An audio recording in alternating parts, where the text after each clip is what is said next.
네, 교육 현장에서 극좌 또는 극우 성향의 정치 의식이 전파되는 것을 경계하고 걸러내며 다양한 불법적인 이익 생태계가 만들어지는 것을 예방해야 한다고 생각합니다.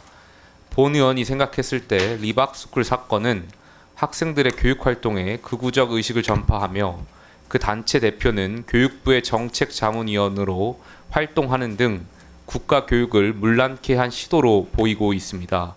물론 오늘 청문회에서 언급된 교육 당국자 중에는 리박스쿨의 불법적 활동을 인지하지 못하고 극우적 측면들은 일부의 사항으로 간과한 채 일반적인 보수 성향의 교육단체로 인식해 단체와 직간접으로 연계된 활동을 했을 수도 있다라고 생각이 듭니다. 반면에 국가의 교육기관에서 중요한 직을 맡고 계신 분들이 리박스쿨과 관련된 극단적 정치 의식을 옹호하는 것이 있다면 혹은 공모한 경우에 대해서는 그 책임에서 자유롭지 못할 것입니다. 이번 사건을 반면교사 삼아서 교육당국은 건전한 교육 생태계가 자리 잡을 수 있도록 노력해 주시길 바라면서 질의를 시작하겠습니다. 손효숙 대표님께 질의를 하겠습니다. 리박스쿨이 그 극우적 역사 의식을 교육하고 있다는 주장에 동의하십니까? 잠시 좀 예, 중단시켜 예. 주세요. 시간. 이- 네. 리박스쿨이 동의- 극우적 역사 의식을 교육하고 있다는 주장에 동의하십니까? 예, 동의하지 않습니다. 왜 동의하지 않으시죠?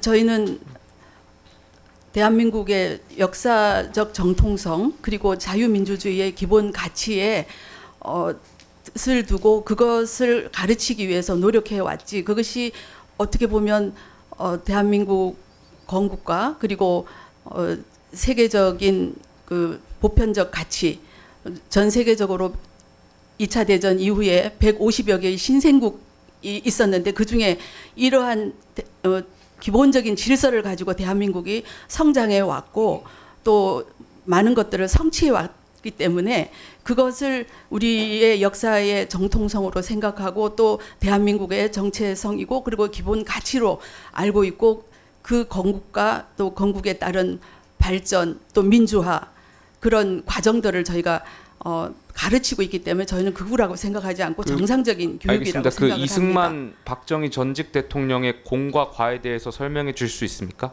이승만 박정희 전직 대통령에 대해서 공과에 대해서 설명 좀 부탁드리겠습니다. 예, 이승만 대통령은 저도 이 나이가 먹도록 사실은 몰랐습니다. 그분에 대해서. 그런데 이 이승만 대통령이 이 자유민주주의 기본 체제 위에 나라를 세움으로 해서 당시에 동유럽 국가 44개국이 동산화가 될 때 유일하게 이 남한이 자유민주주의 국가로 지켜질 수 있었습니다. 그것이 과는 바로 뭐라고 생각하십니까? 예, 그것이 바로 이승만 전 대통령의 과. 예, 이승만 대통령의 과라고 하면은 지금 이제 뭐 독재를 했다. 그리고 그분이 이제 아까 이제 의원님들께서 지적하신 대로 또 이렇게 독재적인 요소를 가지고 나라를 계속적으로 민주주의를 퇴행시켰다. 이런 쪽으로 생각을 하고 있습니다. 거긴 동의하십니까? 예, 그 부분에 대해서는 일부 또 박정희 전 대통령에 대한 과는 뭐라고 생각하십니까? 예, 박정희 대통령의 관은 5월 16일 그것이 이제 혁명이냐 쿠데타냐라는 어떤 그 정상적이지 않은 방법을 통하여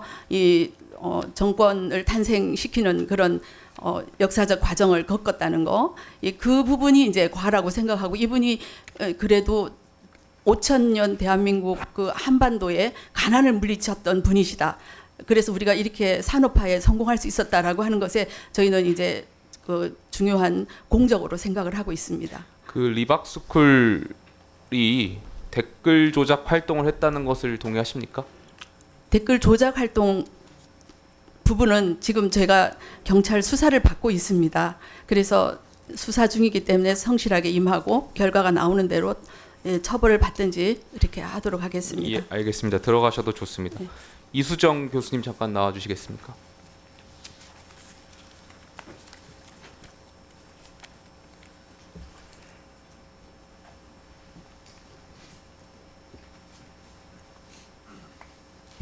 예.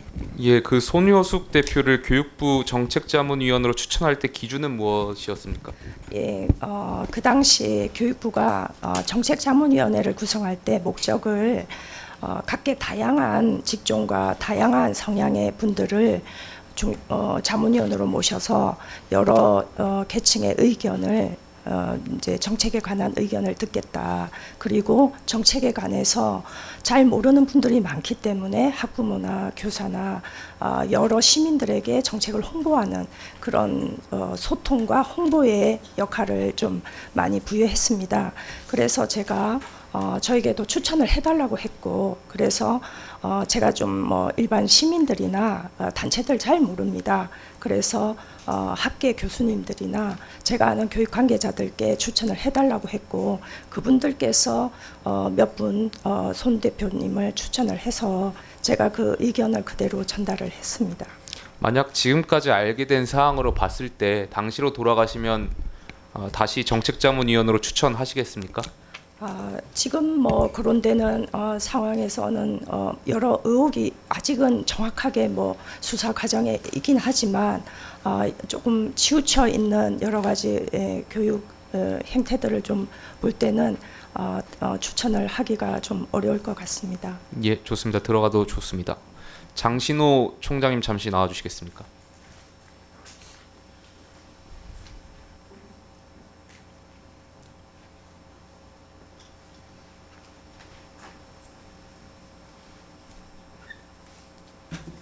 예, 의원님, 예, 나왔습니다. 예, 한국늘봄교육연합회를 한국과학장의재단에 2025년 늘봄교육 프로그램 운영 사업에 서울교대 늘봄학교 협력업체를 선정하는 과정에서 이 단체에 대한 검증이 너무 부실하지 않았는가에 대한 지적을 할 수밖에 없을 것 같은데요. 여기에 대해서 어떻게 답변하시겠습니까?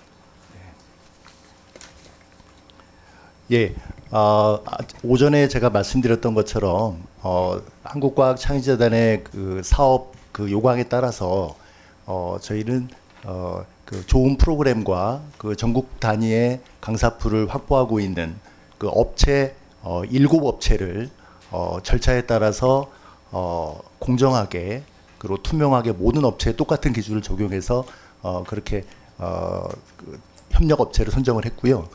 그런 과정과 절차를 엄격하게 저희가 지켰기 때문에 부실 검증이라거나 검증을 잘못했다거나 하는 부분은 총장으로서 제가 그 부분은 동의하기 어렵습니다. 예.